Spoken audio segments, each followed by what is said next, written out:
السلام علیکم پیارے بچوں. تو آج میں آپ لوگ کو بہت دلچسپ کہانی سنانے جا رہی ہوں. ایک دفعہ کا ذکر ہے کہ ایک بادشاہ کا دربار لگا ہوا تھا. چونکہ سردی کا دن تھا اس لیے بادشاہ کا دربار کھلے میدان میں ہی لگا ہوا تھا. سب خاص و عام صبح کی دھوپ میں بیٹھے تھے.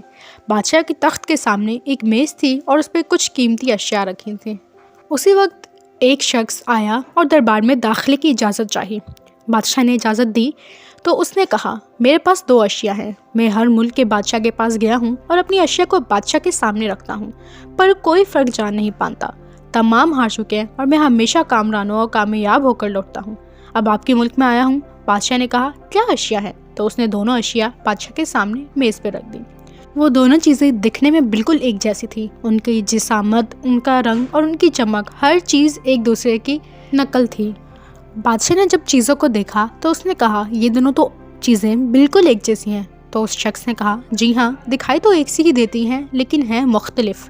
پھر آدمی نے مزید کہا کہ ان میں سے ایک چیز بہت قیمتی ہیرا ہے اور دوسرا شیشہ.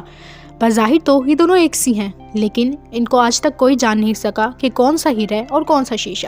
اگر کوئی صحیح پہچان گیا اور میں ہار گیا تو یہ قیمتی ہیرا آپ کا ہو جائے گا، لیکن شرط یہ ہے کہ اگر کوئی پہچان نہیں پایا تو اس ہیرے کی جو قیمت ہے اتنی رقم آپ کو مجھے انعام دینا ہوگی. اسی طرح میں کئی ممالک سے جیت کر آیا ہوں. بادشاہ نے اس آدمی کی بات سنی اور پھر کہا کہ میں نہیں پہچان سکتا. وزیر اور مشیر بولے، ہم بھی نہیں جان سکتے کیونکہ دونوں بالکل ایک جیسے ہیں. سب کو گمان تھا کہ اب تو شکست ہی مقدر ہے، لیکن شکست پر انعام کا مسئلہ بھی نہیں تھا کیونکہ بادشاہ کے پاس بہت دولت تھی. بادشاہ کی عزت کا مسئلہ تھا کیونکہ تمام عالم میں یہ مشہور تھا کہ بادشاہ اور اس کی رعایا بہت ذہین ہے. پھر کوئی شخص بھی پہچان نہیں پا رہا تھا کہ ہیرا کون سا ہے اور شیشہ کون سا ہے. آخر کار تھوڑی سی ہلچل ہوئی. ایک نابینا شخص ہاتھ میں لاٹھی لے کر اٹھا. اس نے کہا، مجھے بادشاہ کے پاس لے چلو. میں نے تمام باتیں سنی ہیں اور یہ بھی سنا ہے کہ کوئی پہچان نہیں پا رہا. ایک موقع مجھے بھی دیا جائے. پھر وہ نابینا شخص بادشاہ کے پاس پہنچا. اس نے بادشاہ سے درخواست کی کہ ویسے تو میں پیدائشی نابینا ہوں، لیکن پھر بھی مجھے ایک موقع دیا جائے جس میں بھی ایک بار اپنی ذہانت کو جان سکوں اور ہو سکتا ہے کہ میں کامیاب بھی ہو جاؤں، اور اگر کامیاب نہ بھی ہوا تو ویسے بھی آپ تو ہارے ہی ہوئے ہیں. پھر بادشاہ کو محسوس ہوا کہ اسے موقع دینے میں کیا حرج ہے. بادشاہ نے کہا، ٹھیک ہے. اس نابینا شخص کو دونوں چیزیں چھونے کے لیے دے دی گئیں اور پوچھا گیا کہ اس میں سے کون سا ہیرا ہے اور کون سا شیشہ. یہی آپ کو معلوم کرنا ہے. نابینا شخص نے ایک لمحے میں کہہ دیا کہ یہ ہیرا ہے اور یہ شیشہ. جو آدمی اتنی جگہوں سے جیت کے آیا تھا وہ بہت حیران ہو گیا اور کہا، ٹھیک ہے، آپ نے صحیح پہچانا. آپ کو مبارک ہو. اپنے وعدے کے مطابق اب یہ ہیرا بادشاہ کو ہوا.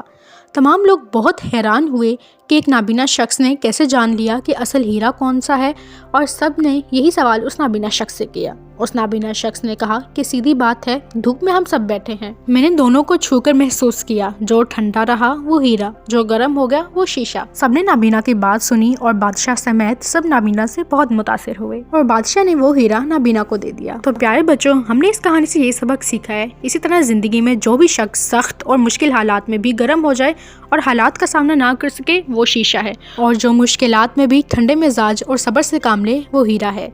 تو پیارے بچوں، اگر آپ لوگ کو کہانی پسند آئے تو لائک اینڈ سبسکرائب کرنا مت بھولیے گا. اللہ حافظ.